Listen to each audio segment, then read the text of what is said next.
Visualization is not magic, and it's not purely wishful thinking either.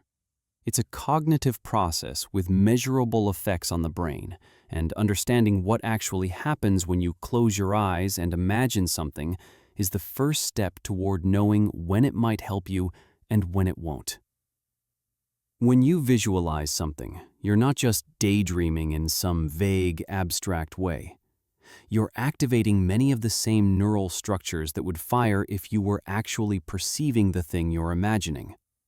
This has been demonstrated repeatedly using functional magnetic resonance imaging, which allows researchers to watch which parts of the brain light up during different tasks.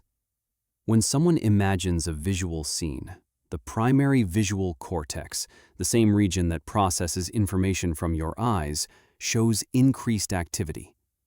The pattern isn't identical to actual perception, but the overlap is substantial enough that for decades, neuroscientists have studied mental imagery as a window into how the brain represents information internally. The visual cortex is organized in a roughly topographic way. Different regions respond to different parts of your visual field. When you look at something in the upper left of your vision, a specific area of your visual cortex activates. When you imagine something in that same location, that same area shows activity. This isn't a metaphor.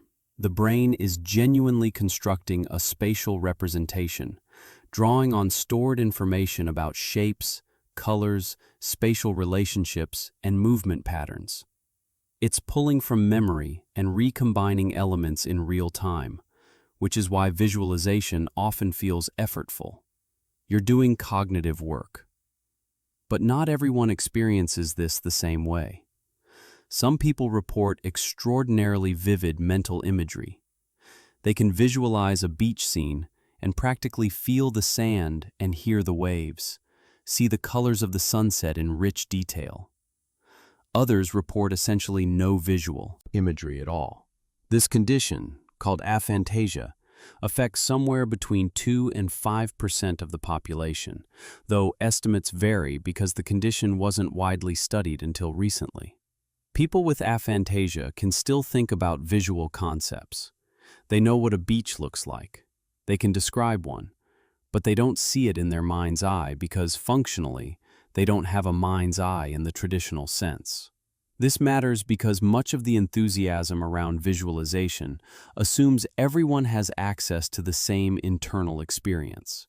Entire self-help industries are built on the premise that if you can vividly picture your goals, you'll be more likely to achieve them.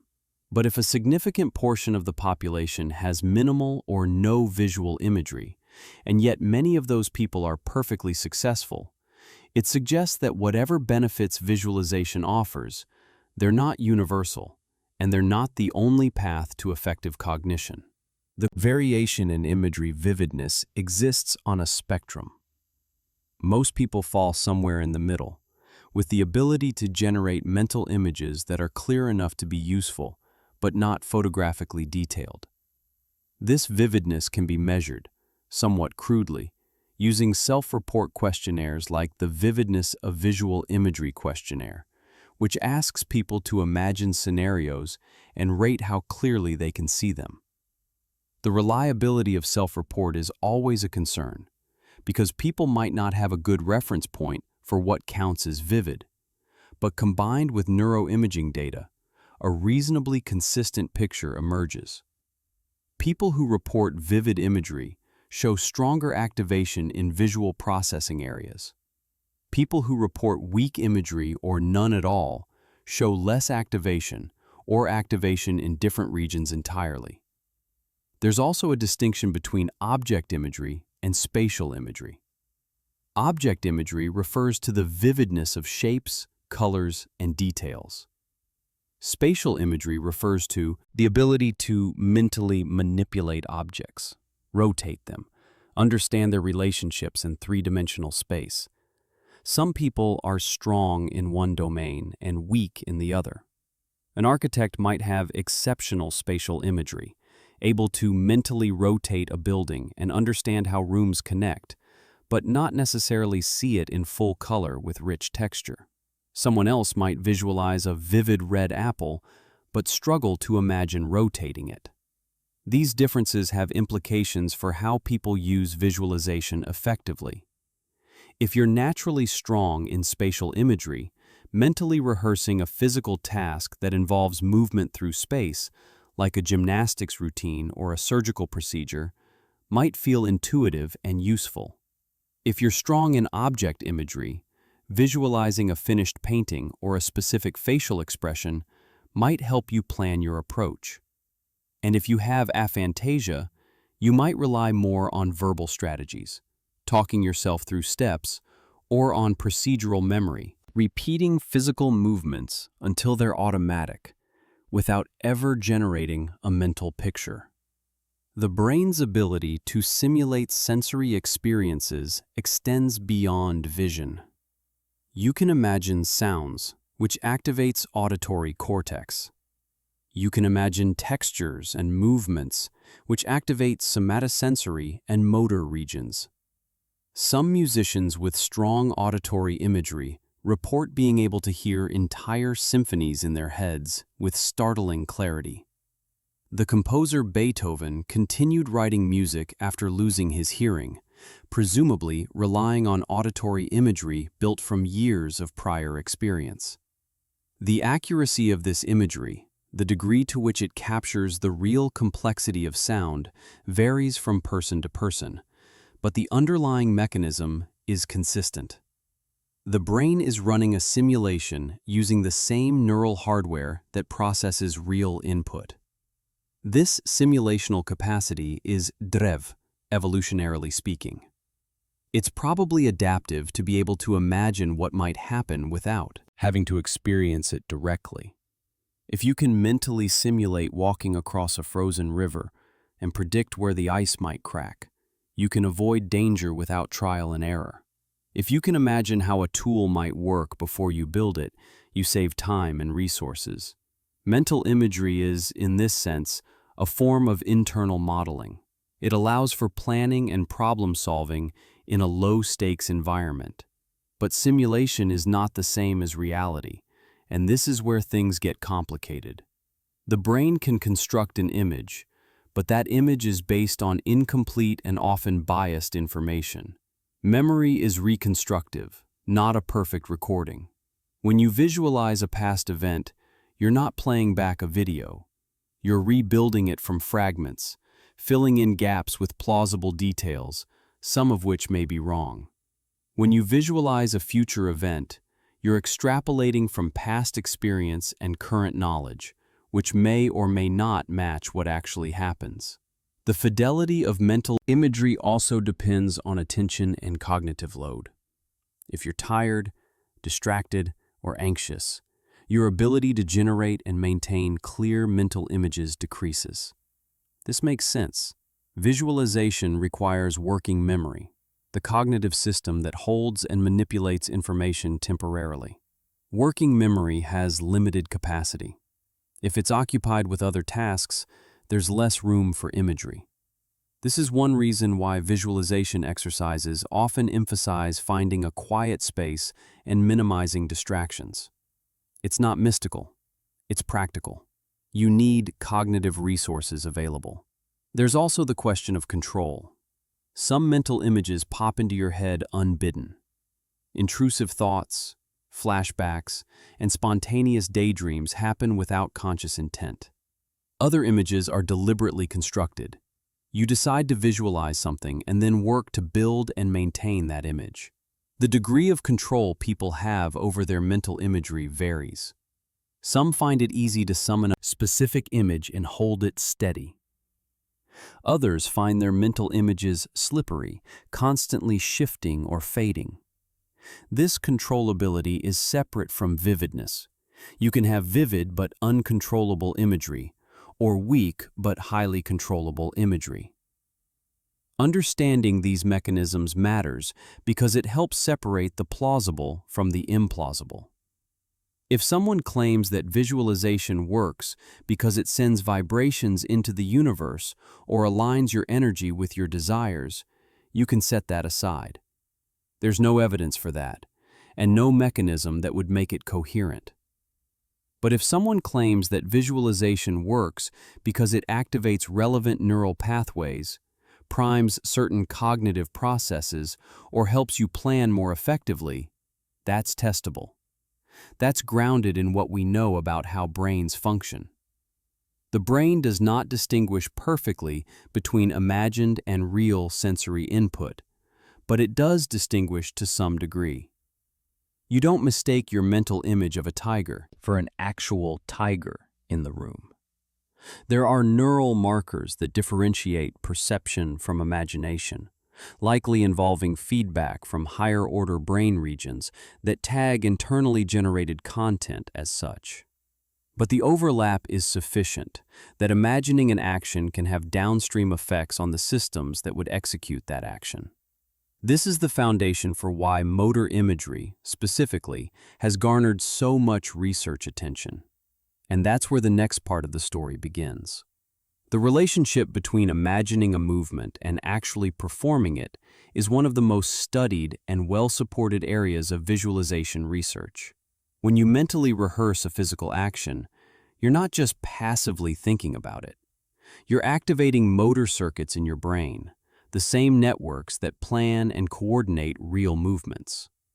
This has been demonstrated across dozens of studies using a variety of methods, and it provides a concrete mechanism for why motor imagery can lead to measurable improvements in performance.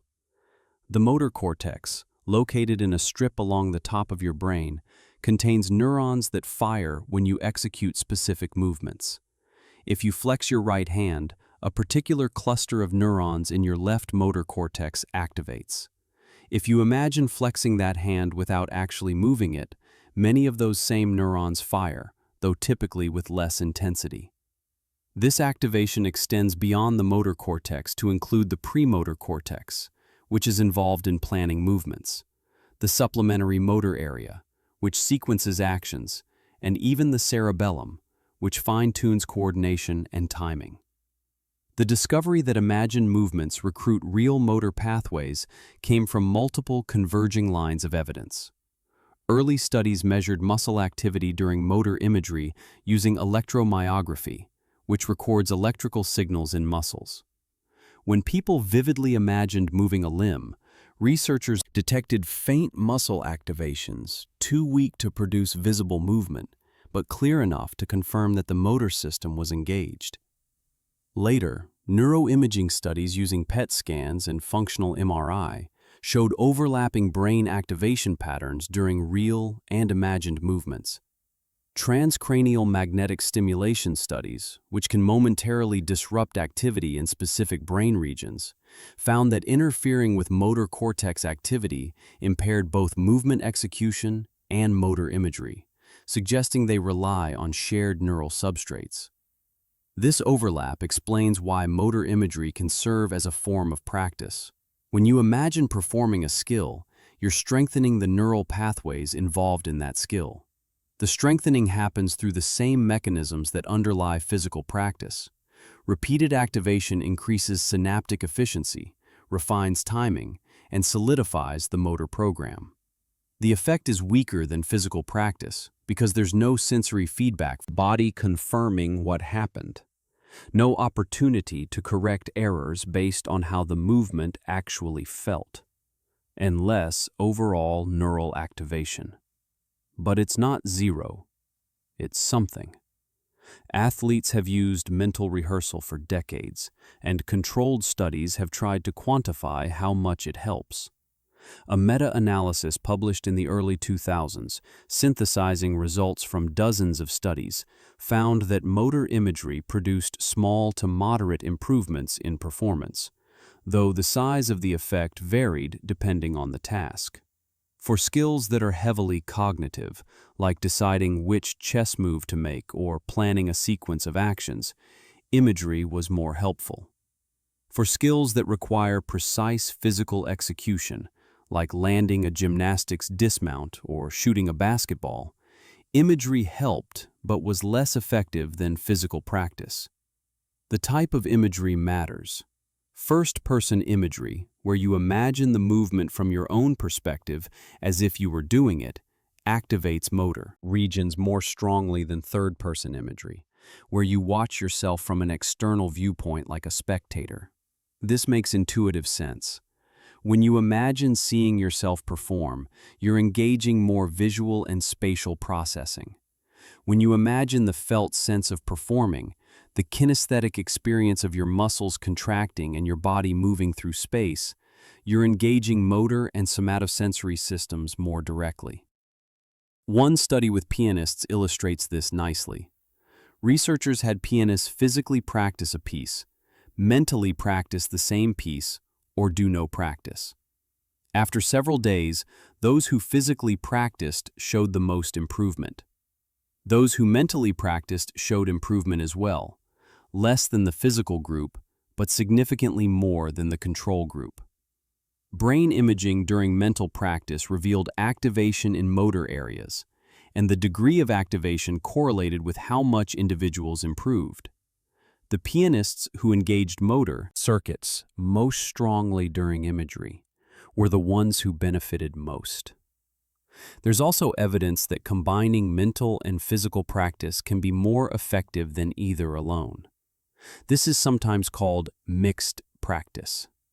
You physically practice a skill until you start to fatigue or hit diminishing returns, then switch to mental practice, which doesn't tax your muscles, but continues to reinforce the neural patterns. This approach has been tested in rehabilitation settings with stroke patients relearning motor skills. Adding motor imagery to standard physical therapy led to better outcomes in some studies, though not all. And the variability suggests that individual differences and task characteristics play a role. The timing of imagery matters too. Imagery is most effective when it's temporally accurate, meaning you imagine the movement unfolding at the same speed it would in reality.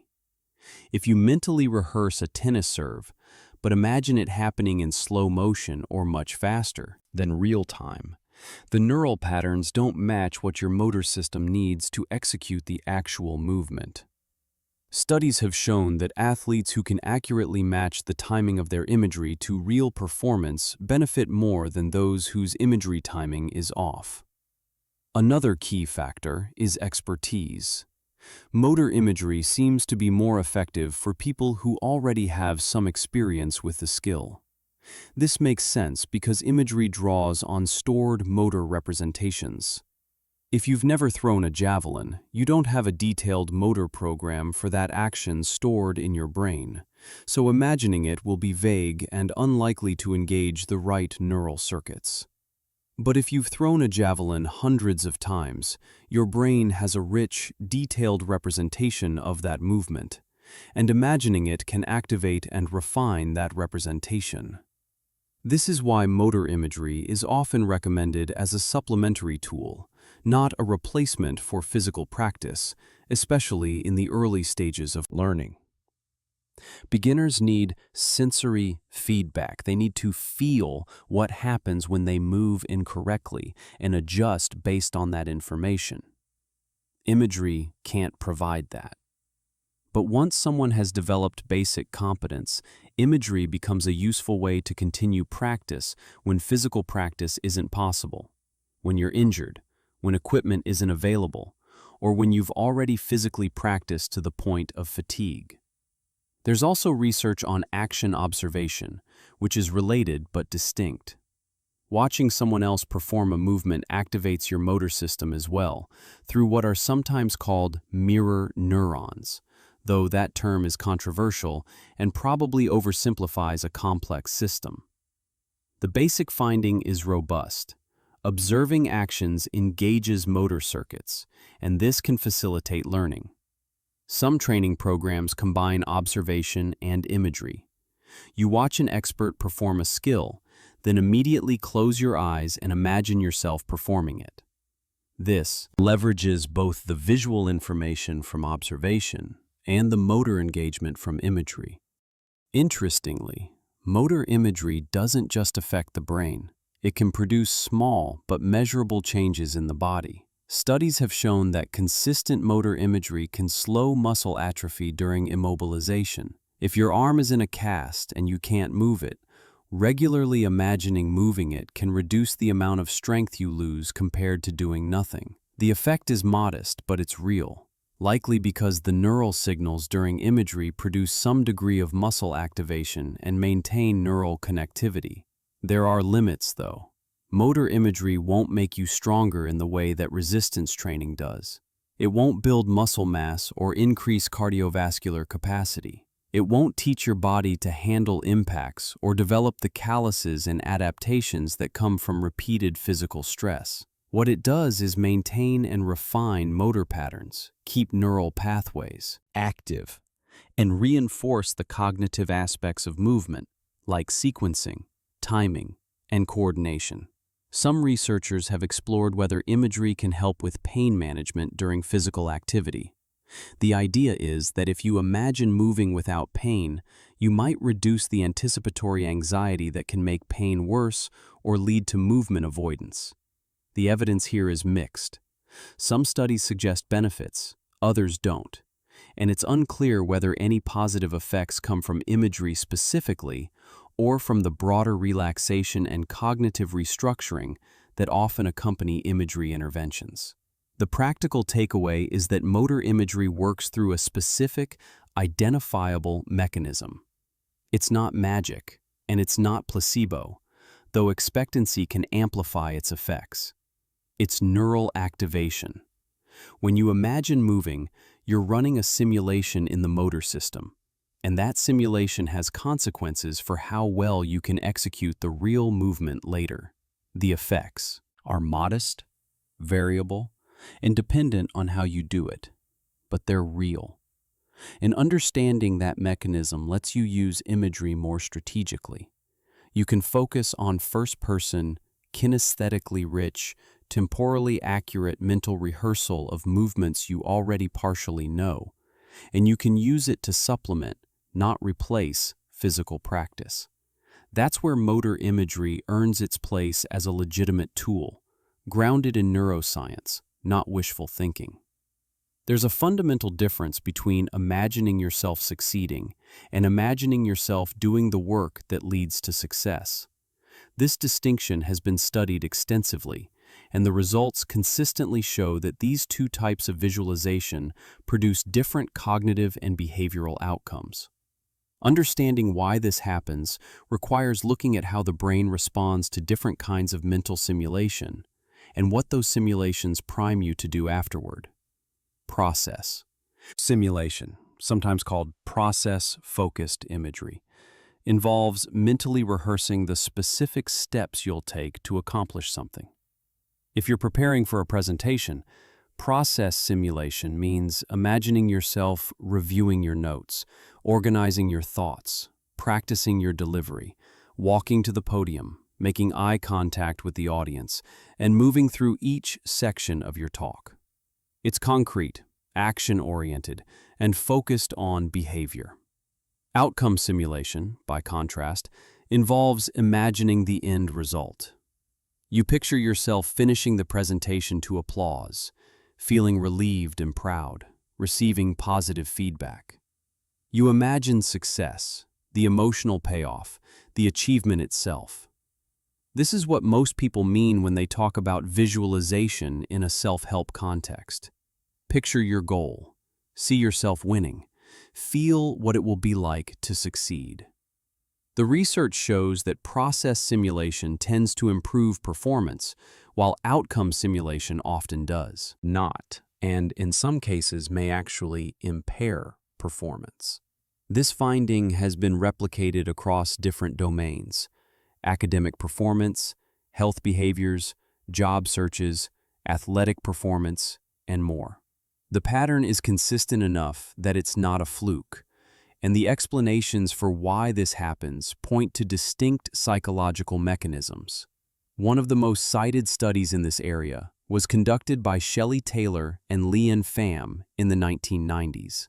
They asked college students preparing for an exam to engage in one of two types of visualization, or a control condition with no visualization. One group imagined the process of studying, sitting down with their materials, working through practice problems, focusing despite distractions. Another group imagined the outcome, receiving a high grade, feeling happy and successful. The control group did neither.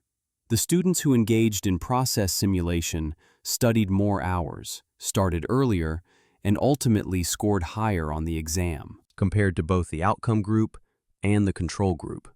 The outcome group, interestingly, did not perform significantly better than the control group. Imagining success didn't translate to additional effort or better results. This pattern held even when researchers controlled for initial motivation and ability. Similar results have been found with health goals. People trying to lose weight or exercise more regularly benefit from imagining the process, like packing gym clothes, driving to the gym, starting the workout. They don't benefit, and sometimes do worse, when they primarily imagine the outcome, like seeing themselves thinner or feeling more energetic. The same applies to job seekers. Those who imagine the steps of searching for jobs, writing applications, and preparing for interviews send out more applications and receive more offers than those who spend time imagining themselves happily employed. The explanation for this difference involves several psychological mechanisms. Process simulation functions as a form of mental rehearsal. When you imagine the steps of a task, you're creating a mental blueprint, clarifying what needs to happen and in what order. This reduces ambiguity and makes it easier to initiate action when the time comes. You've already mapped the terrain, so you're less likely to freeze or feel overwhelmed when you actually begin. Process simulation also helps with problem solving. As you mentally walk through the steps, you're more likely to anticipate obstacles and think through how to handle them. If you imagine yourself sitting down to study and realize you'll be distracted by your phone, you're primed to leave your phone in another room. If you imagine starting a difficult conversation and anticipate defensiveness from the other person, you can mentally rehearse a calm response.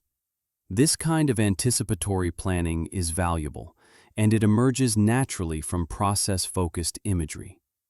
Outcome simulation doesn't provide these benefits. Imagining success doesn't tell you how to succeed. It doesn't clarify the steps or help you prepare for obstacles. It might make you feel good temporarily, which sounds positive, but can actually be counterproductive. And this leads to the second major mechanism: motivation and goal tension. Goals create a psychological tension. There's a gap between where you are and where you want to be, and that gap generates discomfort. That discomfort is motivating. It's what drives you to act. When you imagine the outcome, especially in a vivid and positive way, you're mentally experiencing the resolution of that tension. Your brain receives a signal that the goal has been achieved, or at least that the reward is near, and the motivational urgency decreases. This isn't speculation. Studies have measured motivation and effort following different types of imagery. People who engage in outcome visualization report feeling more satisfied and less anxious in the short term, which sounds good, but correlates with reduced effort. They're less likely to take action immediately, less likely to persist when the task becomes difficult, and less likely to engage in the planning behaviors that facilitate success. They've experienced a kind of premature reward. This is related to a broader phenomenon in goal research, sometimes called goal satiation. When you talk about your goals publicly, you can experience a similar effect. Announcing your intention to run a marathon or write a novel gives you a small social reward, a sense of identity and recognition, and that can reduce the internal drive to actually do the thing. The brain has already received some of the payoff. Process simulation avoids this trap because it doesn't trigger the reward circuitry as strongly. Imagining yourself lacing up your running shoes doesn't feel like accomplishment. It feels like preparation. Another factor is specificity. Process simulation is inherently more concrete than outcome simulation. The steps of a task are tangible and actionable. The outcome is abstract. Specificity matters for behavior change because vague intentions are weak predictors of action. Saying "I'll exercise more" is less effective than saying "I'll go to the gym Monday, Wednesday, and Friday at 6 in the morning." The latter is specific enough to act on. Process simulation naturally generates this specificity. Outcome simulation doesn't. There's also evidence that the two types of imagery engage different brain regions. Process simulation activates areas associated with motor planning and executive function, regions involved in action and self-regulation. Outcome simulation activates areas associated with reward processing and emotion, regions involved in anticipation and satisfaction. This neural distinction aligns with the behavioral findings. One type of imagery primes you for action, the other primes you for rest. It's worth noting that outcome simulation isn't entirely useless. It can serve a purpose in the very early stages of goal setting, helping you clarify what you actually want and why it matters. If you don't have a clear sense of where you're trying to go, imagining the destination can help you decide whether the journey is worth it. But once you've committed to a goal, dwelling on the outcome without focusing on the process becomes a liability. Some researchers have explored hybrid approaches. One method, called mental contrasting, involves imagining the positive outcome first and then deliberately imagining the obstacles that stand in the way. This creates a juxtaposition that seems to preserve motivation while also promoting planning.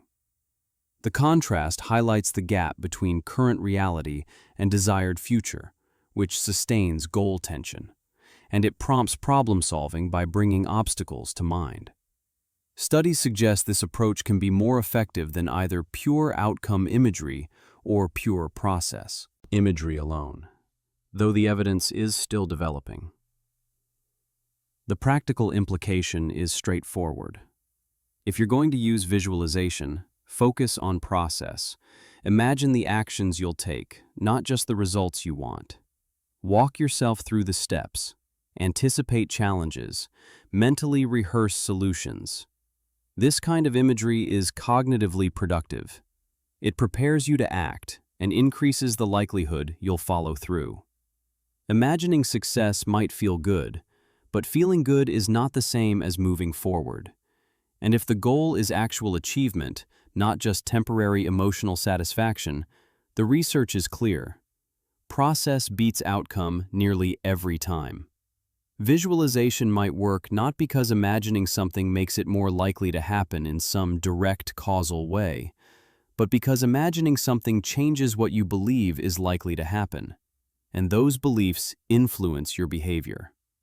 This is the territory of expectancy theory, self-fulfilling prophecies, and the complex relationship between confidence and performance.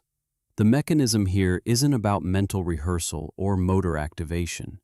It's about belief systems and how they shape what you attempt and how much effort you invest.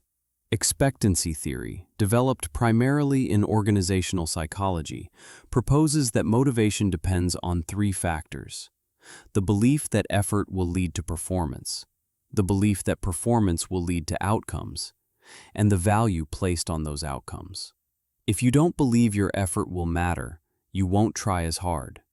If you don't believe success will bring meaningful rewards, you won't prioritize the task. Visualization can influence the first belief, the expectancy that effort will lead to performance, by making success feel more attainable.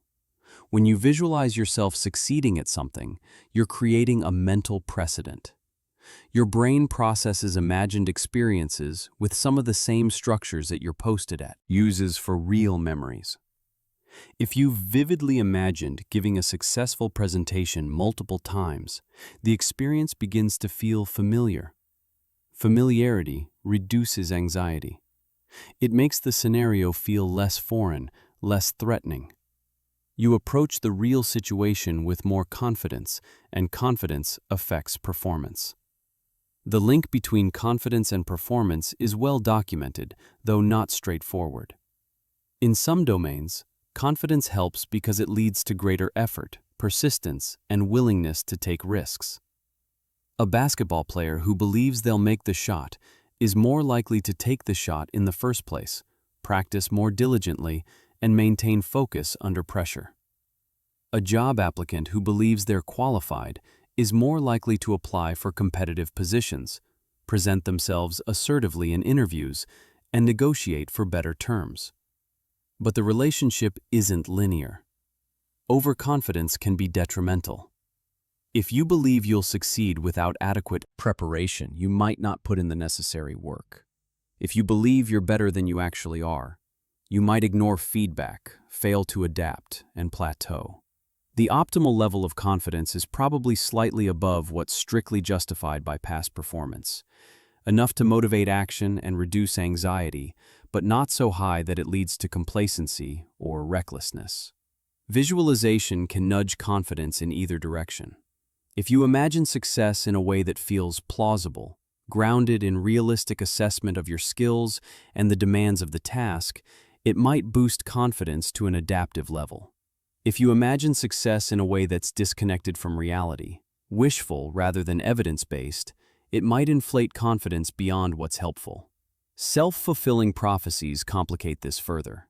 A self-fulfilling prophecy occurs when a belief about a future event changes behavior in ways that make the event more likely.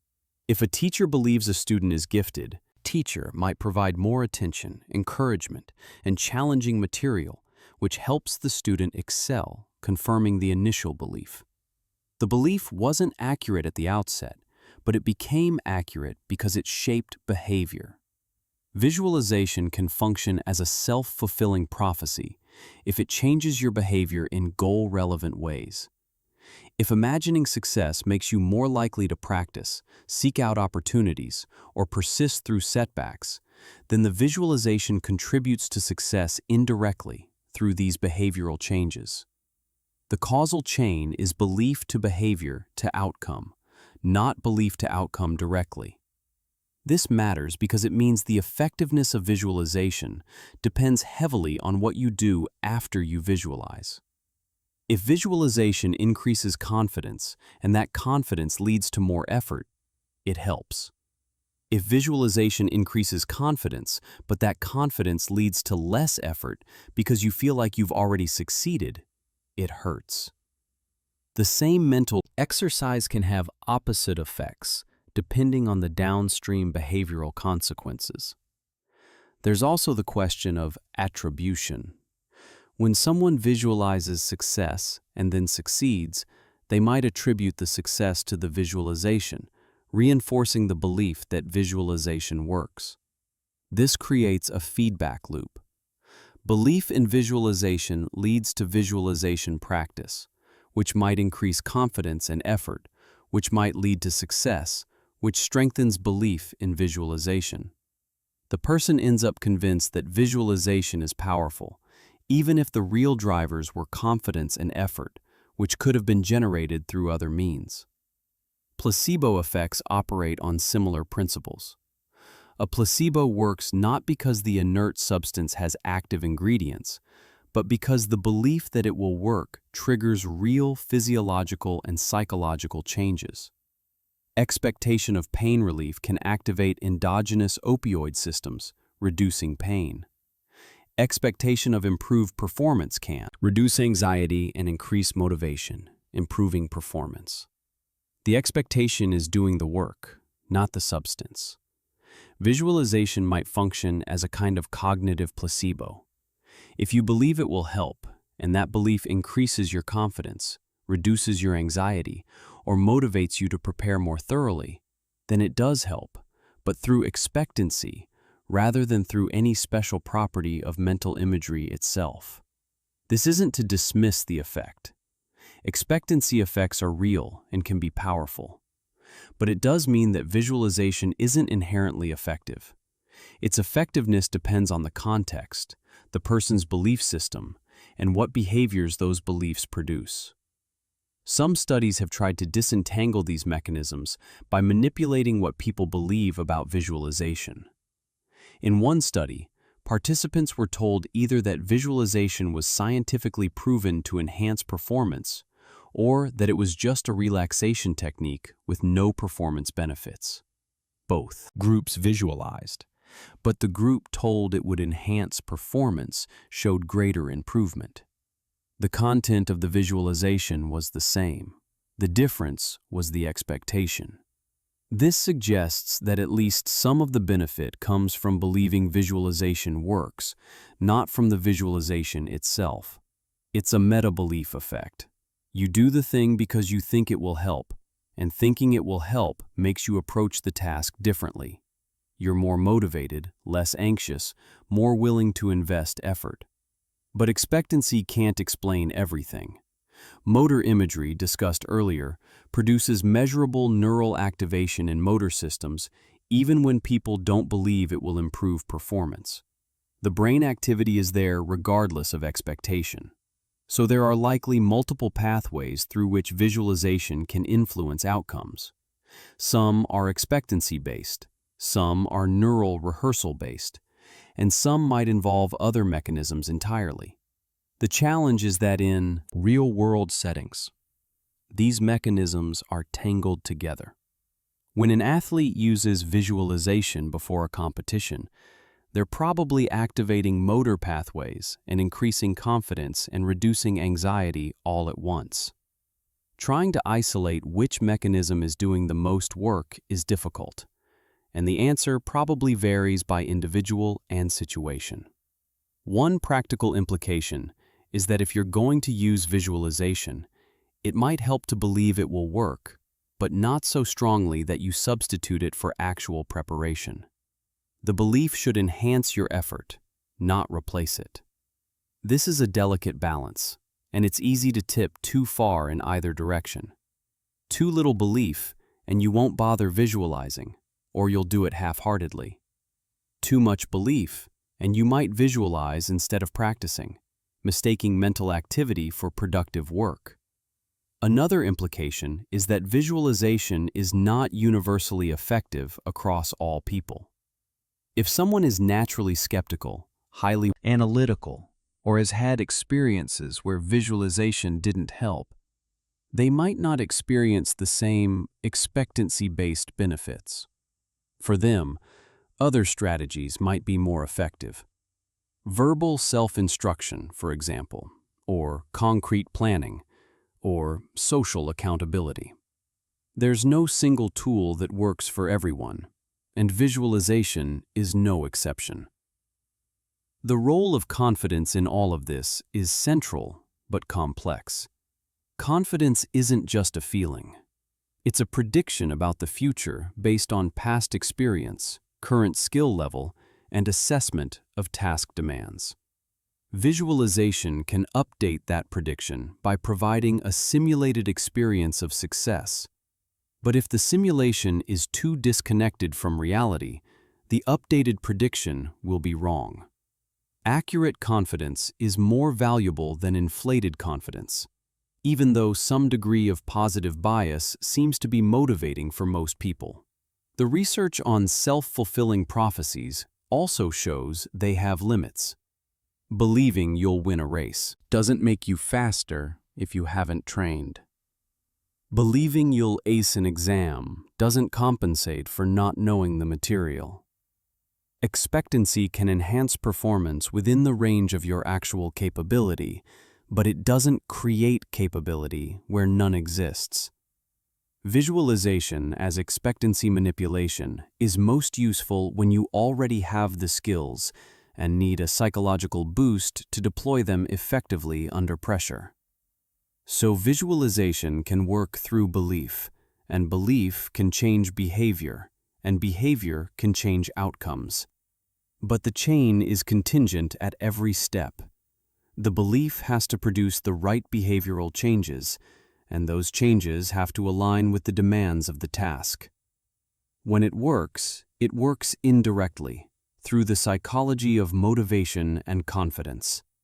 And when it doesn't work, It's often because the belief led to complacency, distraction, or misallocated effort. Understanding that the mechanism is expectancy-based helps clarify when and why visualization might help you, and when it might just be wishful thinking dressed up as mental practice. Some of the most counterintuitive findings in the visualization literature come from studies showing that imagining positive outcomes can actually reduce motivation and decrease the likelihood of achieving those outcomes. This is called the contrast effect, or sometimes the fantasy realization problem, and it contradicts the popular advice to visualize your dreams as vividly as possible. The mechanism involves how the brain processes anticipated rewards and the subtle ways that imagining success can trick your motivational system into thinking you're already closer to the goal than you actually are. The foundational work in this area comes from research by Gabriela Oettingen and colleagues, spanning several decades and dozens of studies. The basic finding is consistent. People who engage in positive fantasies about future success often show reduced effort, lower achievement, and worse outcomes compared to people who think more realistically about both the desired outcome and the obstacles in the way. This has been demonstrated with weight loss goals, academic performance, romantic pursuits, job searches, and recovery from surgery. In one study, college students about to graduate were asked to rate how positively they fantasized about their professional future. Those who engaged in more elaborate positive fantasies sent out fewer job applications over the following months and received fewer job offers. They also accepted lower starting salaries when they did get offers. The students who fantasized less or who balanced positive thoughts with realistic concerns fared better. They were more active in their job search and more successful in securing employment. Another study focused on weight loss. Participants in a program were asked about their expectations, whether they believed they would lose weight, and their fantasies, the degree to which they imagined themselves looking and feeling thinner. Expectations and fantasies are different. Expectations are judgments about likelihood based on evidence. Fantasies are vivid, emotionally positive mental images of desired outcomes. The researchers found that high expectations predicted greater weight loss, which aligns with expectancy theory. But positive fantasies predicted less weight loss. The more people indulged in imagining themselves thin, the less weight they actually lost over the following year. The explanation centers on the idea that fantasies provide a kind of mental reward.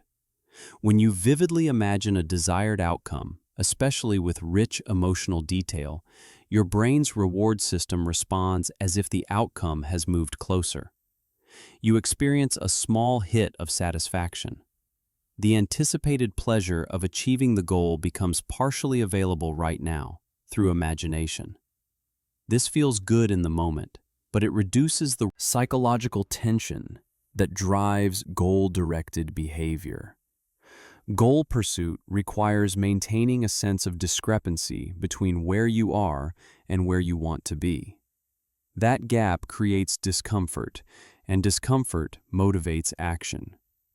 When you fantasize about success, you're mentally closing the gap without doing any actual work.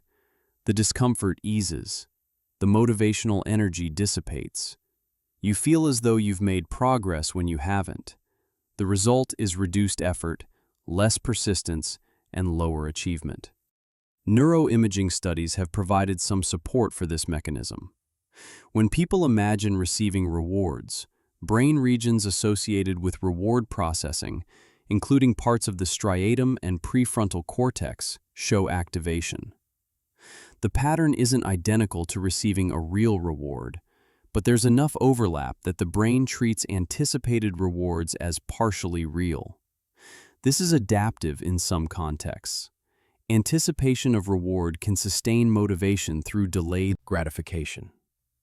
But when anticipation becomes a substitute for action, it backfires.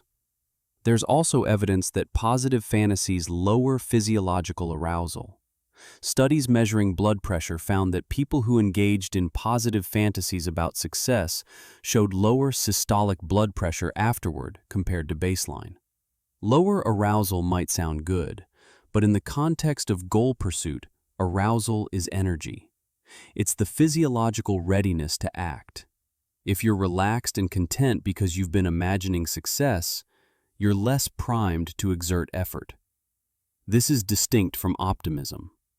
Optimism, the general belief that things will work out well, tends to correlate with positive outcomes. Optimistic people are more likely to take action, persist through difficulties, and maintain emotional stability during setbacks. But optimism, at least the kind that predicts success, is often tempered with realism. Optimistic people believe they can succeed and also recognize they'll need to work for it. Fantasies, by contrast, are often unmoored from realistic assessment. They're indulgent, escapist, focused on the pleasure of the outcome rather than the path to get there. The distinction matters because it means you can be optimistic without fantasizing. You can believe you'll achieve your goal and also spend your mental energy on planning and problem solving rather than savoring imagined success. The research suggests this combination, realistic optimism, is more effective than either pessimism or fantasy-based positivity. One of the more striking findings is that fantasies are seductive precisely because they provide short-term mood benefits. When people are stressed, tired, or discouraged, fantasizing about success offers immediate emotional relief. It's a form of mental escape. This creates a trap. The situations where you're most tempted to fantasize, when things are hard and you need encouragement, are also the situations where fantasizing is most likely to undermine your actual progress. There's also the issue of unrealistic expectations generated by fantasies. If you spend a lot of time imagining a perfect outcome, you might underestimate how difficult the process will be or how long it will take. When reality falls short of the fantasy, you're more likely to become discouraged and give up. People who fantasize extensively often report greater disappointment and frustration when they encounter obstacles, because the obstacles weren't part of the fantasy. The contrast between the imagined ease and the real difficulty is demoralizing. This is related to a broader concept in psychology called the planning fallacy. People tend to underestimate how long tasks will take and how much effort they'll require. Fantasizing about success exacerbates this bias. If your mental image is of effortless achievement, you're not mentally preparing for the grind. You're not building resilience or developing strategies for persistence. You're setting yourself up for a rude awakening. The antidote, according to Oettingen's research, is mental contrasting. This involves deliberately imagining the desired outcome and then immediately shifting to imagine the obstacles that stand in the way. The juxtaposition creates a productive tension. You're acknowledging what you want and also what's preventing you from having it. This combination seems to preserve motivation while promoting realistic planning. In studies where people were taught to use mental contrasting, they set more ambitious goals, invested more effort, and achieved better outcomes compared to people who only fantasized or only focused on obstacles. The method has been packaged into an intervention called WOOP, which stands for Wish, Outcome, Obstacle, Plan. You identify your wish, imagine the best outcome, identify the main obstacle, and make a plan for overcoming it. The structure ensures you're not dwelling in fantasy, but also not getting stuck in pessimistic rumination. The effectiveness of mental contrasting suggests that some amount of outcome imagery can be useful, but only when it's paired with obstacle-focused thinking. The outcome provides direction and motivation. The obstacle provides realism and prompts action planning. Together, they create a more balanced mental model of the goal pursuit process. It's worth noting that not all positive imagery counts as fantasy in the problematic sense. Imagining yourself successfully completing the steps of a task, as discussed with process simulation, doesn't seem to produce the same motivational decline. The key difference is whether you're imagining the work or the reward. Imagining the work is still effortful, even mentally.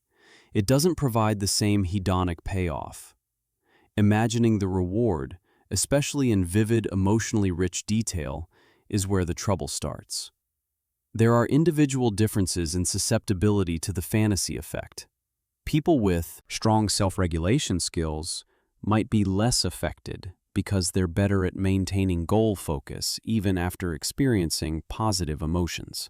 People with low self-regulation might be more vulnerable because they're more easily distracted by immediate gratification, even if that gratification is purely mental.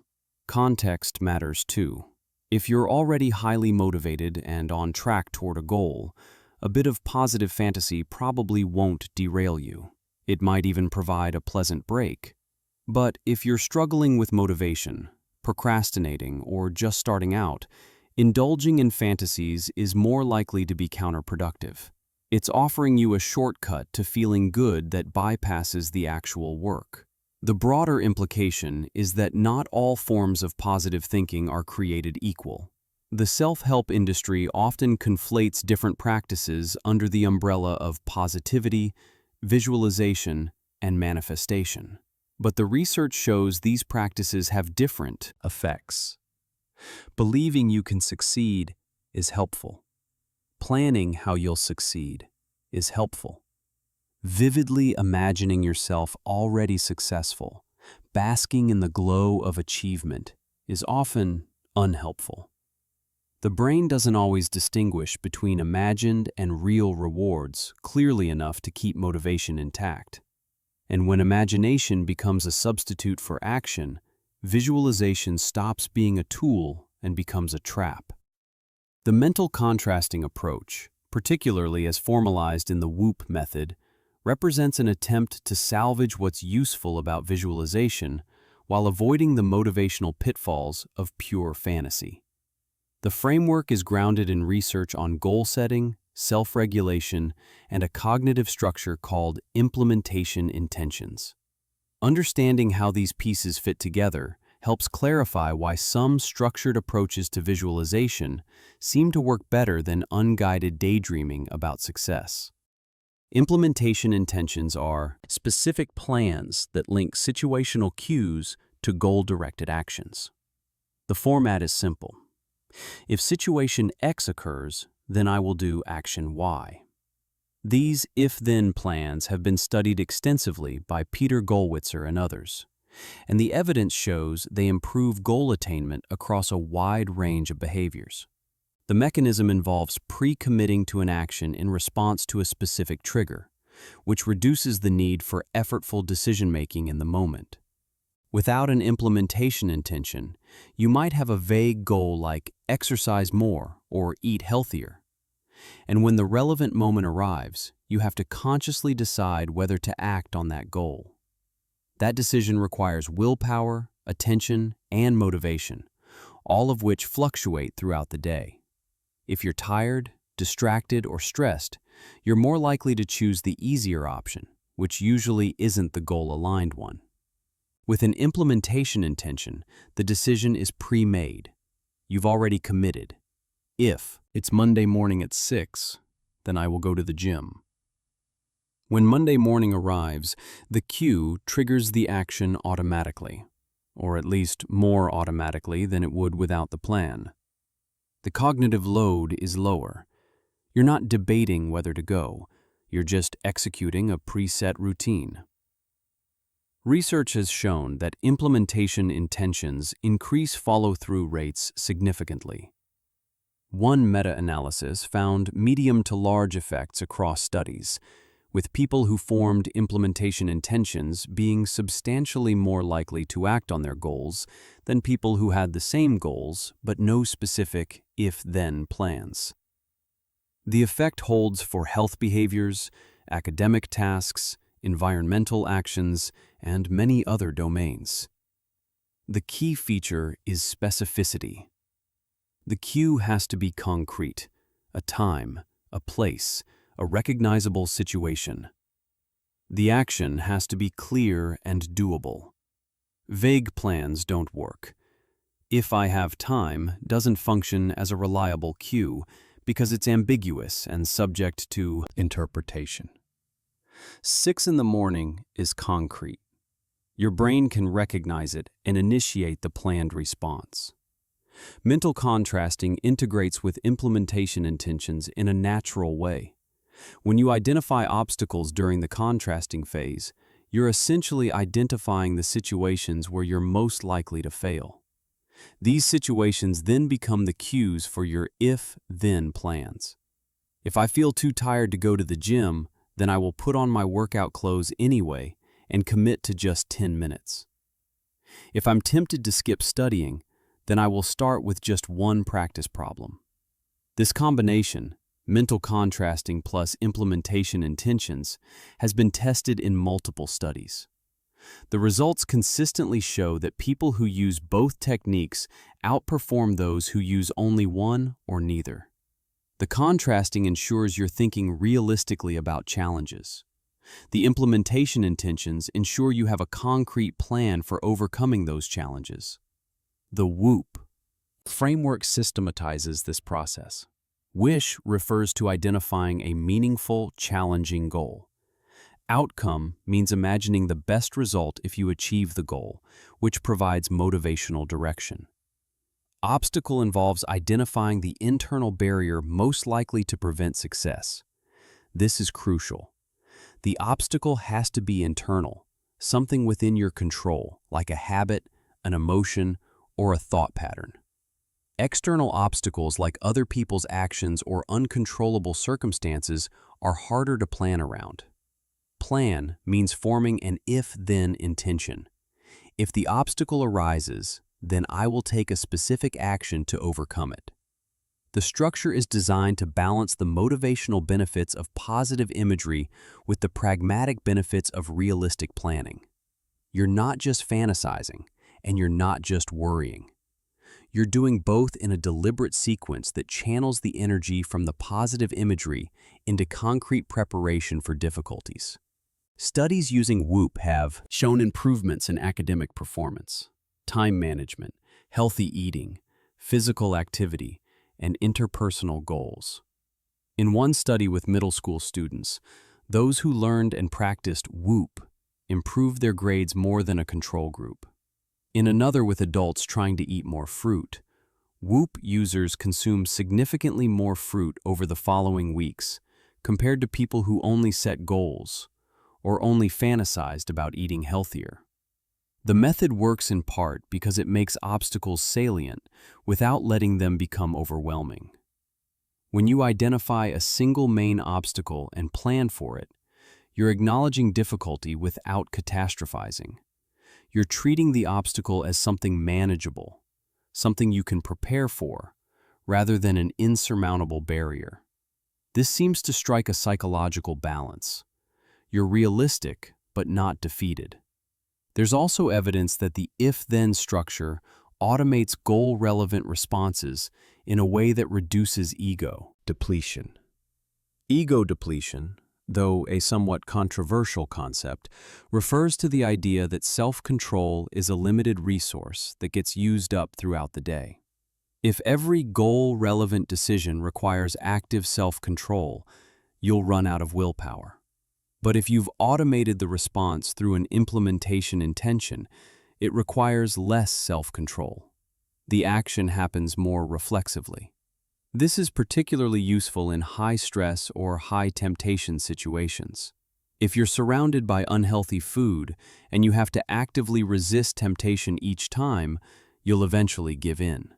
But if you've pre-committed, if I'm offered cake at the office, then I will say no thank you and drink water instead. The response is more likely to occur even when your self-control is low. The specificity of the plan also matters for mental contrasting. When you imagine the obstacle, you're supposed to imagine it vividly, as if it's happening. This creates a kind of mental rehearsal, similar to the motor imagery discussed earlier.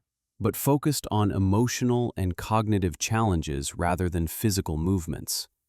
You're preparing your brain to recognize the obstacle when it appears in real life, and you're linking that recognition to a pre-planned response. Some research suggests that writing down the if-then plan increases its effectiveness.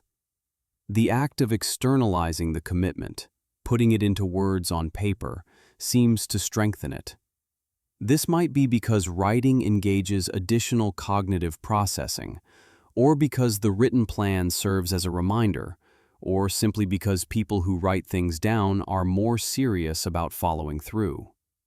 Regardless, the practical advice is clear. Don't just think about your plan, write it down. There are limits to how many implementation intentions you can effectively maintain. If you try to create dozens of if-then plans, they'll interfere with each other, or you'll forget them. Most research suggests focusing on a small number of high-impact plans, perhaps 1 to 3 at a time. Once those become habitual, you can layer in additional ones. The WHOOP method also emphasizes the importance of feasibility. The wish should be something you can realistically achieve with effort. If it's too easy, there's no point in planning. If it's impossible, planning won't help. The sweet spot is challenging but attainable. This aligns with goal-setting research more broadly, which shows that specific, difficult goals lead to higher performance than vague or easy goals, as long as the person has the necessary skills and resources. One interesting finding is that mental contrasting doesn't work as well if you don't believe the goal is attainable.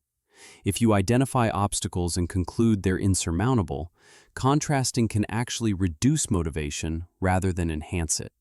This makes sense. If the obstacles look too big and you don't think your plan will work, dwelling on them just reinforces a sense of futility. The method assumes you have some baseline confidence that success is possible with effort. This is where the integration with implementation intentions becomes critical. The if-then plan is what transforms obstacle awareness from demoralizing to empowering. Without the plan, you're just thinking about what might go wrong. With the plan, you're thinking about how you'll handle it. The shift from problem to solution is what makes the approach constructive. There's also some evidence that mental contrasting affects goal commitment. When you go through the process and realize the obstacles are too large or the goal isn't as important as you thought, you might decide not to pursue it. This is actually a feature, not a bug. The method helps you allocate your effort wisely. If a goal isn't worth the struggle, better to realize that early and redirect your energy elsewhere. The practical takeaway is that visualization becomes more effective when it's structured, balanced, and action-focused. The WHOOP framework and implementation intentions provide that structure. You're not just imagining success, you're imagining the path, the obstacles, and your specific response to those obstacles. You're using imagery as a planning tool, not as an emotional indulgence. And the research suggests this kind of strategic, reality-grounded mental simulation produces better outcomes than either positive fantasies or unstructured worrying. It's visualization with guardrails, designed to keep you motivated without letting you drift into wishful thinking. The placebo effect demonstrates that beliefs and expectations can produce real, measurable changes in the body and mind. And this has led some people to conclude that visualization might work through similar pathways. If expecting a sugar pill to relieve pain can actually relieve pain, perhaps expecting visualization to improve performance can actually improve performance through psychophysiological mechanisms. The evidence for this is more complicated than popular accounts suggest, with clear limits on what mental processes can and cannot influence. The placebo effect is robust in certain domains, particularly pain, nausea, fatigue, and some aspects of mood. When people are given an inert substance and told it will reduce pain, Many of them experience genuine pain reduction. Brain imaging studies show that this isn't just people lying or trying to please researchers. The placebo response involves real neurological changes. Regions of the brain involved in pain processing show decreased activity. Endogenous opioid systems activate, releasing the body's natural painkillers. The expectation of relief triggers biological processes that produce relief. This works because pain is not simply a direct readout of tissue damage. Pain is constructed by the brain based on multiple inputs: signals from the body, context, past, experience, and expectations about what those signals mean. When you expect something to hurt less, your brain adjusts how it processes pain signals. It applies a kind of filter, dampening the intensity. The injury hasn't changed, but the subjective experience has. Visualization can function similarly in domains where expectation influences subjective experience. If you visualize yourself feeling calm and confident before a presentation, and you believe this will reduce your anxiety, it might actually reduce your anxiety through expectation-mediated pathways. Your belief that you'll be calm triggers physiological changes associated with calmness: lower heart rate, steadier breathing, reduced cortisol release. The visualization didn't magically make you calm. The expectation did, and the visualization was the vehicle for that expectation. But there are hard limits. Expectation can modulate subjective states like pain, anxiety, fatigue, and mood. It cannot change objective physical capabilities in the absence of a plausible mechanism. No amount of visualization will make you taller, cure an infection, or allow you to lift more weight than your muscles are capable of generating. If someone claims visualization cured their cancer, either they're mistaken about what happened, the cancer went into remission for unrelated reasons, or they never had cancer in the first place. This distinction between subjective experience and objective physiology is crucial. The placebo effect is powerful for things the brain directly regulates, like pain perception and stress response. It's weak or non-existent for things the brain doesn't directly control, like tumor growth or bone density. Visualization falls into the same pattern. It can influence what the brain regulates, which includes some aspects of performance, especially performance that's sensitive to anxiety and confidence. It can't influence what the brain doesn't regulate. There's evidence that expectation can affect physiological arousal in ways that influence performance. If you believe you're about to do something difficult, your sympathetic nervous system activates, preparing you for effort. Heart rate increases, blood flow to muscles increases, glucose becomes available for energy. This is the fight or flight response, and it can enhance performance in tasks that require physical exertion or intense focus, up to a point. Too much arousal becomes debilitating, causing shaky hands, racing thoughts, and impaired decision-making. Visualization that increases confidence might dampen excessive arousal, bringing you into an optimal zone. Visualization that increases anxiety might push arousal too high, impairing performance. The effect depends on where you are on the arousal curve to begin with and what the task demands. For a task that requires calm precision, like surgery or archery, reducing arousal helps. For a task that requires explosive power, like sprinting or weightlifting, some arousal helps, but too much still hurts. Some researchers have explored whether visualization can influence immune function or healing. The evidence here is weak and inconsistent. A few studies have found small changes in immune markers after guided imagery interventions. But these studies are often poorly controlled, have small sample sizes, and haven't been reliably replicated. The idea that you can visualize your immune system attacking cancer cells and thereby improve your prognosis is not supported by credible evidence. It's a nice metaphor, and it might make people feel more in control during a frightening experience. but there's no reason to believe it changes disease progression. The appeal of these ideas is understandable. If the mind can influence the body, and visualization is a mental activity, then maybe visualization can heal. But the mind influences the body through specific, limited pathways, primarily the autonomic nervous system and the hypothalamic pituitary adrenal axis, which regulate stress response, inflammation, and other processes. These systems can affect health over time. Chronic stress, for example, weakens immune function and increases disease risk. Reducing stress through any method, including visualization, if it works for you, might have long-term health benefits. But that's different from claiming you can visualize away a tumor. There's also the issue of harm.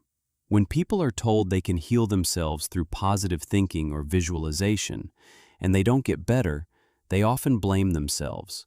They think they didn't visualize hard enough, didn't believe strongly enough, didn't have the right attitude.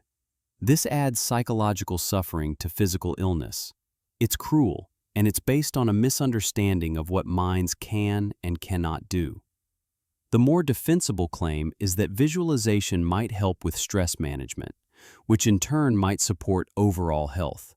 Stress affects sleep, appetite, immune function, and cardiovascular health. If visualization reduces stress, it could have downstream benefits.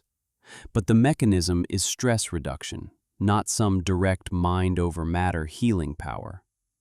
And stress can be reduced through many methods: exercise, social connection, therapy, medication, adequate sleep. Visualization is one tool among many, not a miracle cure. In the context of performance, expectation effects are clearer. If you expect to perform well, you're more likely to approach the task with confidence, focus, and persistence. If you expect to fail, you're more likely to approach with anxiety, self-doubt, and premature giving up. These psychological states affect performance in measurable ways. Anxiety consumes working memory, leaving less capacity for the task. Confidence frees up cognitive resources and allows for more fluid execution. One study examined whether beliefs about fatigue influence endurance. Participants were told either that mental fatigue impairs physical performance, or that mental fatigue is just a feeling and doesn't actually impair performance. Those told it doesn't impair performance showed better endurance on a subsequent physical task after mental exertion. The actual level of mental fatigue was the same. The belief about what that fatigue meant was different, and that belief affected how long they could keep going. This is a clear expectation effect. Visualization might work similarly. If you visualize success and believe that visualization will help, the belief might reduce anxiety, increase confidence, and improve focus, all of which enhance performance. The visualization is the ritual that activates the belief. The belief is what does the work. This is why, as mentioned earlier, telling people visualization is scientifically proven makes it more effective. The added credibility strengthens the belief, which strengthens the expectation effect. But expectation effects are context-dependent, work best when the outcome is at least partially subjective, or when the task is sensitive to psychological states. They work less well when the outcome is purely objective and determined by factors outside psychological influence. Visualization won't help you solve a math problem you don't have the knowledge to solve, no matter how much you believe it will.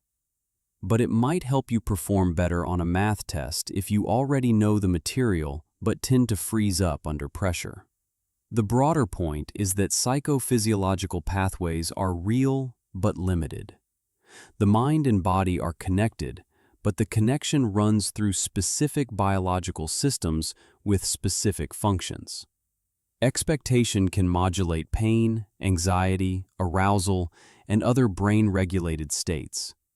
It can't change facts about the external world or bypass the laws of physics and biology. Visualization, when it works through expectation, works within these constraints. It's a psychological tool with psychological effects, not a metaphysical shortcut to bending reality. Understanding this keeps you from expecting too much while still allowing you to use it where it genuinely helps. Visualization requires cognitive resources, and those resources are limited. When you engage in mental imagery, you're using working memory, the system responsible for temporarily holding and manipulating information. Working memory has a finite capacity, and when it's occupied with visualization, there's less capacity available for other tasks. This creates a potential problem. Visualization intended to improve performance might actually impair performance if it consumes cognitive resources needed for execution. Working memory is often described using a model developed by Alan Baddeley, which includes several components. The visuospatial sketchpad handles visual and spatial information. The phonological loop handles verbal and auditory information. The central executive coordinates these systems and allocates attention. When you visualize something, you're primarily engaging the visuospatial sketchpad, though complex imagery might also involve the central executive if you're actively manipulating or controlling the images. The capacity of working memory is limited, typically holding around 4 chunks of information at a time, though this varies by individual and by how well the information is organized. When you're trying to perform a task that also requires working memory, adding visualization to the mix creates competition for those limited resources. If the task is simple and doesn't demand much working memory, the competition might not matter. If the task is complex and already taxes your cognitive capacity, visualization can push you over the edge into overload. Research on dual task performance illustrates this. When people are asked to do 2 things at once that both require working memory, performance on one or both tasks degrades. The degree of interference depends on how much the tasks overlap. 2 visual tasks interfere more with each other than a visual task and a verbal task, because they're competing for the same limited resource, the visuospatial sketchpad. This is why you can often talk while driving, but you can't easily visualize a complex route while also navigating in real time. Both require the same cognitive system. This has implications for when visualization is helpful and when it's not. Visualization is most useful during preparation, when you're not simultaneously executing the task. An athlete visualizing a routine while sitting quietly is using working memory for imagery without competing demands. But an athlete trying to visualize during the actual performance might be dividing attention in a way that impairs execution. The motor system needs cognitive resources to coordinate movement, respond to feedback, and make real-time adjustments. If those resources are tied up in imagery, performance suffers. Some tasks are more automatic than others. Highly practiced skills become proceduralized, meaning they require less conscious attention and less working memory. An expert pianist doesn't have to think about where each finger goes. The movements happen fluidly with minimal cognitive load. For these automatized skills, visualization during performance might cause less interference because the execution doesn't depend heavily on working memory. But the research suggests that even for experts, divided attention can disrupt performance, especially if the visualization is detailed or effortful. There's a concept in sports psychology called paralysis by analysis, where thinking too much about a skilled movement impairs its execution. This happens because bringing conscious attention to an automatized process disrupts the smooth procedural flow. Visualization during performance can trigger this effect. By focusing on mental images of the movement, you're re-engaging conscious control systems that would otherwise stay out of the way. The result is choppy, hesitant performance, the opposite of what you want. The complexity of the imagery matters too. Simple, brief imagery, like a quick mental cue or a snapshot of a key position, imposes less cognitive load than elaborate, extended visualization. Some athletes use brief visual cues during performance, imagining a single image, like a target or a specific body position, that helps orient their action without overwhelming working memory. This seems to work better than trying to visualize an entire sequence while also executing it. Studies have measured cognitive load during imagery using secondary task performance. Participants are asked to visualize something while also performing a simple task, like responding to a beep or remembering a string of numbers. Performance on the secondary task declines when people are visualizing, confirming that imagery consumes cognitive resources. More vivid and complex the imagery, the greater the decline, suggesting that elaborate visualization is more cognitively demanding. This has practical implications. If you're preparing for a task and have cognitive resources to spare, detailed visualization can be useful. If you're in the middle of a task that already demands intense concentration, adding visualization on top might be counterproductive. The key is to match the cognitive load of the imagery to the available capacity at that moment. There's also individual variation in working memory capacity. Some people have larger working memory spans, able to hold and manipulate more information simultaneously. These individuals might be able to visualize without as much interference. Others have smaller spans and might find that even simple imagery disrupts performance. Knowing your own cognitive limits helps you decide when and how much to visualize. Anxiety complicates this further. Anxiety consumes working memory, particularly the central executive, which is involved in regulating attention and controlling worry. When you're anxious, you have less working memory available for the task at hand. If you add visualization on top of that, you're further straining an already depleted system. This is one reason why visualization sometimes fails in high-pressure situations. The person is too anxious to effectively engage in imagery, and even if they try, it competes with the cognitive resources needed to manage the anxiety and execute the task. Some interventions attempt to reduce cognitive load by simplifying the imagery or by training people to visualize more efficiently. With practice, visualization can become less effortful, freeing up cognitive resources. This is similar to how physical skills become automatized with repetition. Mental skills, including imagery, can also become more fluent over time.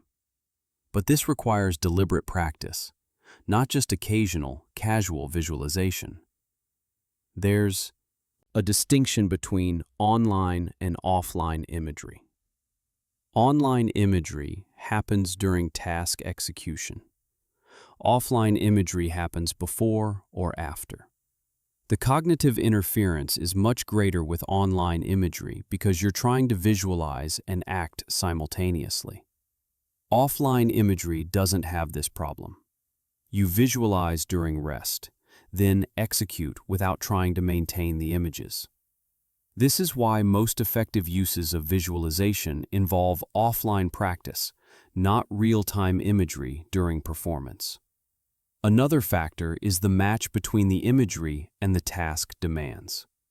If you're visualizing something irrelevant or misaligned with what you need to do, it's not just cognitively costly, it's also distracting. You're using up resources on something that doesn't help and might even interfere by priming the wrong responses. Effective visualization requires that the content of the imagery corresponds closely to the actual task. If there's a mismatch, the imagery can hurt more than help. Research on choking under pressure provides additional insight. Choking often involves overthinking, bringing too much conscious attention to a skilled action. Visualization during performance can contribute to this if it shifts attention inward to mental images rather than outward to the task and environment. For tasks that require external focus, like hitting a baseball or reacting to an opponent, internal focus on imagery can be detrimental. The attention needs to be on the ball, not on your mental picture of swinging correctly. The solution isn't necessarily to avoid visualization entirely, but to use it strategically. Visualize during preparation when you have cognitive capacity, and the imagery can help you plan and build confidence. During execution, minimize imagery or use only the briefest cues to avoid overloading working memory. This approach leverages the benefits of visualization while avoiding the cognitive interference that can impair performance. Understanding. Cognitive load also helps explain why some people report that visualization doesn't work for them. If they have limited working memory capacity, high baseline anxiety, or are trying to visualize during cognitively demanding moments, the imagery might be creating more problems than it solves. For these individuals, simpler strategies that don't tax working memory, like focusing on a single word or physical sensation, might be more effective. Visualization isn't universally optimal. Its effectiveness depends on having the cognitive resources to support it without detracting from task performance. When those resources are scarce, less can genuinely be more. The effectiveness of visualization varies across people and cultures in ways that aren't fully explained by differences in imagery vividness or cognitive capacity. Beliefs about mental practice, cultural attitudes towards self-efficacy and control, and personality traits all moderate whether visualization helps, hurts, or does nothing.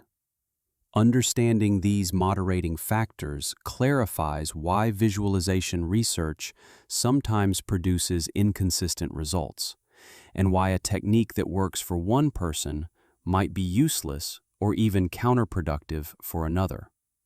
Cultural psychology research has documented substantial differences in how people across cultures think about the self, agency, and the relationship between mental states and outcomes. Western cultures, particularly North American and Northern European, tend to emphasize individual agency, personal control, and the power of internal states to shape external reality. Eastern cultures, including many East Asian societies, tend to emphasize interdependence, contextual factors, and the limits of individual control. These differing frameworks shape how people approach goal pursuit and whether they find visualization compelling or credible. In cultures that emphasize personal control, visualization aligns with existing beliefs about how success happens. If you already believe that your mindset determines your outcomes, visualization feels like a natural tool. It fits your worldview. The expectation that it will work is strong, and as discussed earlier, expectation is a significant part of why visualization sometimes works. In cultures that emphasize external factors, social relationships, or fate, visualization might feel irrelevant or even naive. If you believe success depends primarily on circumstances beyond your control, imagining yourself succeeding doesn't carry the same psychological weight. Studies comparing visualization effectiveness across cultures have found mixed results, but some patterns emerge. In one study, North American participants who engaged in process visualization showed performance improvements consistent with earlier research, but East Asian participants showed smaller or non-significant effects. The researchers speculated that cultural differences in beliefs about personal control moderated the impact. When people don't strongly believe their internal mental states drive outcomes, mentally rehearsing those states matters less. There's also the question of cultural norms around self-promotion and imagining personal success. In cultures that value modesty and collective achievement over individual recognition, vividly imagining yourself succeeding might feel uncomfortable or inappropriate. This discomfort could interfere with the practice itself, making it harder to engage in visualization wholeheartedly, which would diminish any potential benefits. Personality variables also play a role. Trait optimism, the general tendency to expect positive outcomes, correlates with greater use of visualization and greater belief in its effectiveness. Optimistic people are more likely to engage in positive imagery spontaneously and more likely to find it motivating. Pessimistic people might find positive imagery unconvincing or might experience it as highlighting the gap between their current state and their desired state in a demoralizing way. Locus of control, a personality construct related to beliefs about whether outcomes are determined by internal factors like effort and ability, or external factors like luck and powerful others, also moderates visualization effectiveness. People with an internal locus of control, who believe they can influence their outcomes, are more likely to benefit from visualization. People with an external locus of control might visualize dutifully, but not experience the same motivational or confidence boost because they don't fundamentally believe their mental activity matters. Neuroticism, the tendency to experience negative emotions like anxiety, worry, and self-doubt, might make visualization more difficult or less effective. People high in neuroticism often struggle with intrusive thoughts and rumination, which can interfere with their ability to generate and maintain positive or goal-directed imagery. Their mental images might be interrupted by anxious thoughts or might shift toward worst-case scenarios rather than desired outcomes. For these individuals, visualization exercises might require more effort and produce less benefit. Conscientiousness, the tendency to be organized, disciplined, and goal-oriented, correlates with consistent use of goal-directed strategies, including visualization. Conscientious people are more likely to practice visualization regularly and systematically, which might make it more effective simply through repetition and skill development. They're also more likely to follow through on the action plans that visualization is supposed to support, which means any benefits of visualization are more likely to translate into actual achievement. There's some evidence that need for cognition, the tendency to engage in and enjoy effortful thinking, affects how people respond to different types of mental practice. People high in need for cognition might prefer and benefit more from detailed, analytical mental rehearsal, walking through steps and problem-solving obstacles. People low in need for cognition might find this tedious and might respond better to simpler, more emotionally focused imagery, if they respond to imagery at all. Individual differences in imagery ability also matter, as discussed earlier. People with aphantasia can't use visual imagery in the traditional sense, so telling them to visualize is pointless. They might benefit from verbal or kinesthetic strategies instead. People with vivid imagery might find visualization easy and engaging, while people with weak imagery might find it frustrating and unproductive. Baseline beliefs about visualization itself moderate effectiveness through expectancy effects. If someone has read about visualization, believes it's scientifically supported, and expects it to help, they're more likely to experience benefits. If someone is skeptical, has tried it before without success, or thinks it's pseudoscience, they're less likely to benefit. This creates a self-fulfilling dynamic. Believers benefit partly because they believe, and skeptics don't benefit partly because they're skeptical. There's also the issue of what counts as success.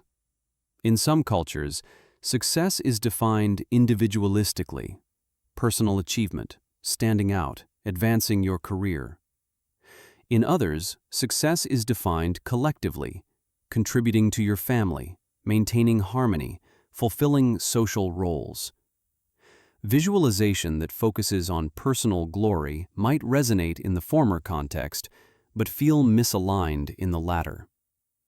The content and framing of the visualization need to match what the person actually values, or it won't be motivating. Socioeconomic context matters as well. Visualization emphasizes mental control and planning, which assumes you have some degree of real control over your circumstances.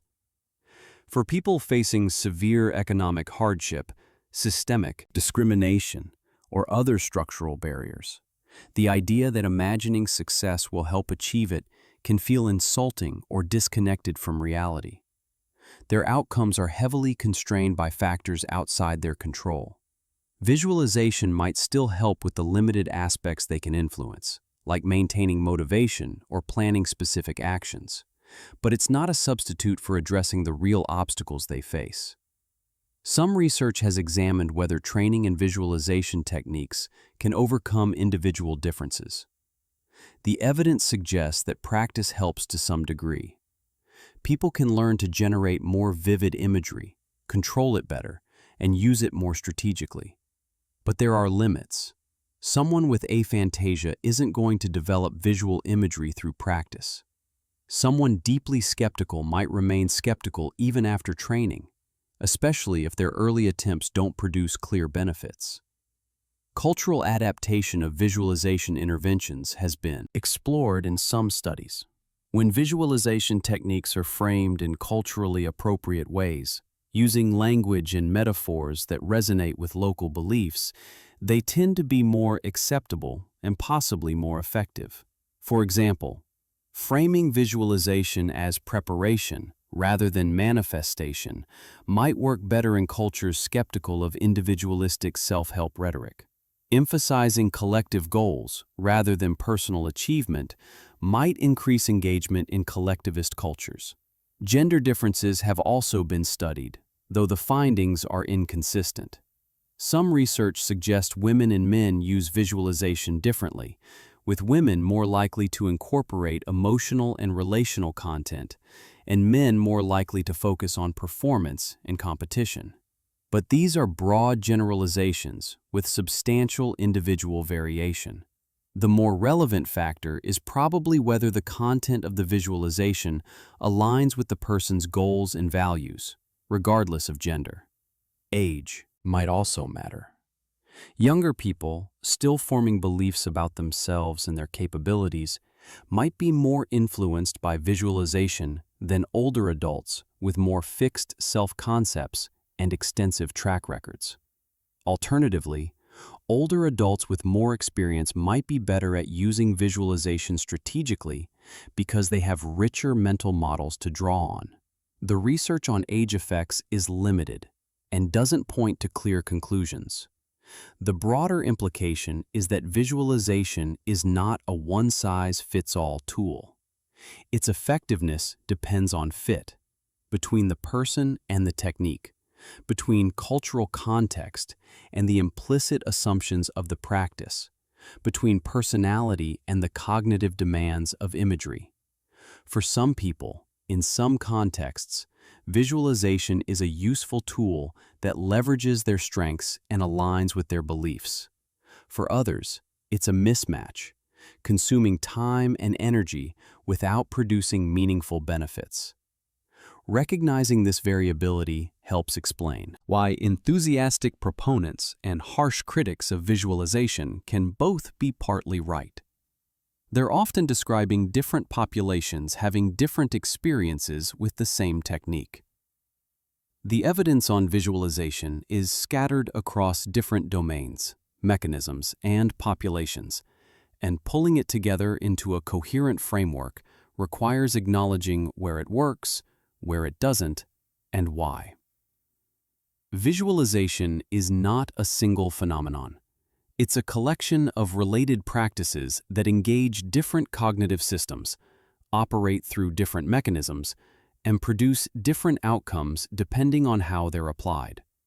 Understanding when to use which type of visualization and when to skip it entirely requires synthesizing what's been covered. Motor imagery works through neural simulation. When you imagine a movement, you activate motor planning regions, And with enough practice, this strengthens the neural pathways involved in executing that movement. The effect is real but modest, smaller than physical practice, and most beneficial for people who already have some skill. It's useful as supplementary practice, especially when physical practice isn't possible due to injury, fatigue, or lack of access to equipment.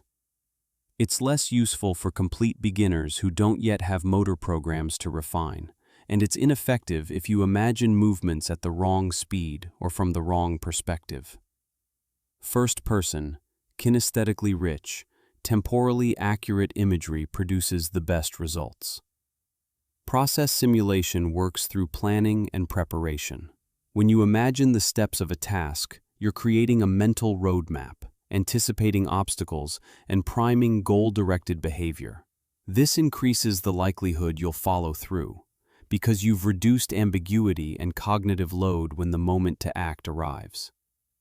Process simulation is broadly useful across many domains: academic work, health, behaviors, professional tasks, interpersonal goals. It works better than outcome simulation because it focuses attention on controllable actions rather than desired results, and it doesn't trigger the motivational decline associated with fantasizing about success. Outcome simulation, particularly vivid positive fantasies about success, often backfires. It provides a premature psychological reward, reducing the motivational tension that drives effort. It lowers physiological arousal, which might feel good but decreases readiness to act. It can lead to underestimating obstacles and overestimating how easy the path will be. The result is less effort, less persistence, and lower achievement. Outcome imagery has a limited role in early goal setting, helping clarify what you want. But once you've committed to a goal, dwelling on the imagined outcome becomes counterproductive. Mental contrasting and implementation intentions offer a structured alternative that balances motivation with realism. By deliberately imagining both the desired outcome and the obstacles in your way, you maintain goal tension while also preparing for difficulties. Pairing this with if-then plans creates automatic triggers for goal-relevant actions, reducing the need for willpower in the moment. This approach has strong empirical support across multiple studies and domains. It's one of the most evidence-based uses of visualization, integrating outcome imagery in a controlled way while focusing primarily on process and planning. Expectancy effects explain some of visualization's benefits, particularly in performance contexts where confidence and anxiety matter. If you believe visualization will help, and that belief increases your confidence or reduces your anxiety, you might perform better. The visualization functions as a ritual that activates expectancy, and the expectancy produces the real effect. This mechanism is legitimate, but limited to domains where psychological states influence outcomes. It doesn't work for tasks that depend purely on knowledge or physical capability you don't possess. It's most useful for helping you access skills you already have but might not deploy effectively under pressure. The contrast effect and motivational paradoxes show that visualization can harm performance when it reduces effort or creates complacency. This is most likely when imagery is focused on outcomes, when it's disconnected from realistic planning, or when it provides such a strong emotional reward that it substitutes for actual progress. Understanding this risk helps you avoid the trap of feeling productive while actually undermining your goals. Cognitive load considerations highlight that visualization consumes working memory, and if that memory is needed for task execution, visualization can interfere with performance. This is particularly true for online imagery, trying to visualize during the task itself, and for complex, detailed imagery that demands substantial cognitive resources. The solution is to visualize during preparation, when you have capacity to spare, and to use minimal or no imagery during execution, especially for tasks that are cognitively demanding or require external focus. Cultural and individual differences mean visualization isn't universally effective. It works best for people who believe in personal control, who have an internal locus of control, who are optimistic, and who find mental imagery easy and engaging. It works less well or not at all for people who are skeptical, who have external locus of control, who have weak imagery ability or aphantasia, or whose cultural context doesn't emphasize individual agency. Recognizing these moderators prevents overgeneralizing from studies conducted on specific populations and helps individuals assess whether visualization is likely to work for them personally. Putting this together, effective use of visualization requires several things. First, clarity about what type of visualization you're doing and what mechanism you're trying to leverage. If you're using motor imagery, focus on first-person, kinesthetic, temporally accurate simulation of movements you already partially know how to do. If you're using process simulation, focus on the steps, the actions, the behaviors that will move you toward your goal, not the end state. If you're combining imagery with implementation intentions, identify specific obstacles and create concrete if-then plans. Second, timing matters. Visualize during preparation, not during execution, unless you're using very brief cues that don't overload working memory. Give yourself time and space to engage in imagery without competing cognitive demands. Don't try to visualize while also doing something else that requires attention. Third, match the imagery to your capabilities and context. If you're a beginner, don't rely on visualization as your primary learning method. If you have weak imagery ability, consider verbal or other strategies instead. If you're skeptical, either work on building some baseline belief that it might help, or skip it in favor of tools you find more credible. If your culture or personality makes positive, self-focused imagery feel uncomfortable, adapt the practice to fit your values, or use different techniques entirely. Fourth, avoid the pitfalls. Don't fantasize about success without planning for obstacles. Don't use visualization as a substitute for action. Don't overload yourself with complex imagery when you need cognitive resources for other things. Don't expect visualization to compensate for lack of skill, knowledge, or effort. It's a supplement, not a replacement. Fifth, monitor whether it's actually helping. Visualization should lead to increased action, better preparation, or improved performance. If it's not producing those outcomes, if you're spending time visualizing but not following through, or if you're feeling good but not making progress, it's not working. Adjust your approach or try something else. The research also clarifies what visualization cannot do.